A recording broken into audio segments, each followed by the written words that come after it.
sa buhay ng social media. It's me again, Edel, and for today's video, ako nga po ay nagbabalik and alangan naman kayo, di ba? So, isa na naman nga pong makabuluhang araw ang aking pagbati sa inyong lahat. Dahil ngayong araw nga po ay panibagong lesson na naman ang inyong maririnig mula sa aking mga bibig na talagang hindi nyo makakalimutan ever and ever. Charis. So for today's video nga ay another lesson, and ngayon guys ay pag-uusapan natin at magbibigay ako ng 5 tips kung paano nga ba mag-move on or paano po natin kalimutan ng ating mga jowa na nakipaghiwalay sa atin in 1 year, in 2 months, and 3 years. What the heck? Dahil alam ko guys, may mga iba po talagang nahihirapan na mag-move on. Ilang buwan guys na hindi sila makakain dahil nga sa pag-move on. Hindi pala move on. Ilang buwan silang hindi nakakain dahil nga na iniwan sila ng kanilang mga jowa. Jowa lang yan. So for today's video nga ay may 5 tips ako ituturo sa inyo kung paano natin makalimutan yung mga taong nang iwan sa atin.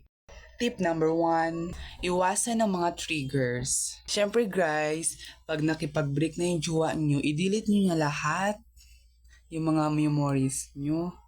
Ano ba yan ka? Ano ba yan sis? Siyempre guys, i-unfriend mo na din and i-block mo. Wag mo na siyang susundan sa social media and wag mo na titignan yung mga picture nila and mga ID nilang magkasama silang dalawa is mas lalo ka lang masasaktan te.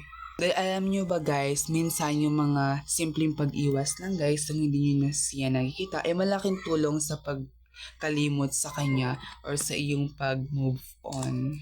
Tip number 2, gumugol ng oras sa mga kaibigan. Huwag kang magmukmukmote sa kwarto dahil walang makukuha doon na sagot. At isa pa dyan sis, dahil hindi ka nag-iisa. Kaya lumabas ka at mag-enjoy na kasama mo ang iyong mga kaibigan. Dahil mas mabilis mong kalimutan ng iyong juwang iniwan ka kung lagi kang masaya sa paligid ng iba. Oh. Tip number 3, mag-focus ka sa sarili mo at sa mga layunin mo and sa mga plano mo guys sa buhay. Yun na nga yun, layunin. Ilaan mo ang iyong oras at enerhiya sa mga personal growth mo and sa mga goal mo and sa future mo guys for today's video. Tulad ng iyong ACADS, diba? And yung mga hobbies mo sa buhay mo, gawin mo te. Huwag mo yung kalimutan. Dahil alam nyo ba, yung mga hobbies na gusto natin gawin ay isa rin guys sa mga thing na talagang mabilis na tayong makamove on. Alam nyo ba yon? Kung hindi nyo alam, I know na alam nyo na ngayon.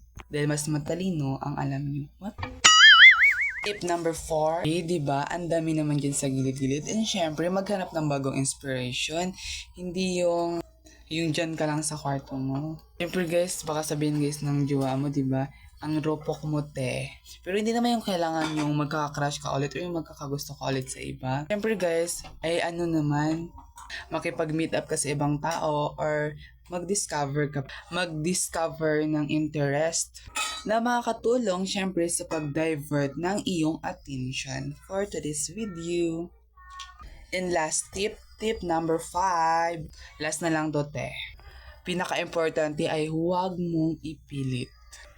Huwag mo nang ipilit dahil ayaw niya na talaga sa'yo at alam niya na napapagod ka na at napapagod na din siya and nagkapaguran kayo sa isa't isa. Guys, bigyan niyo ang iyong sarili na minsan nawala na talaga kayo. Dahil alam niyo ba guys, hindi lahat ng gusto natin ay magpapatuloy at mas magiging malalim pa ito.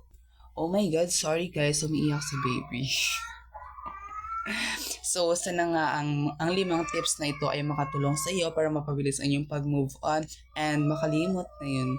And makalimot sa mga jowa nyo. Kaya kung nagustuhan nyo to and i-share nyo ang video na ito, like and share and bye-bye. Keep safe everyone. Stay patient, stay pretty.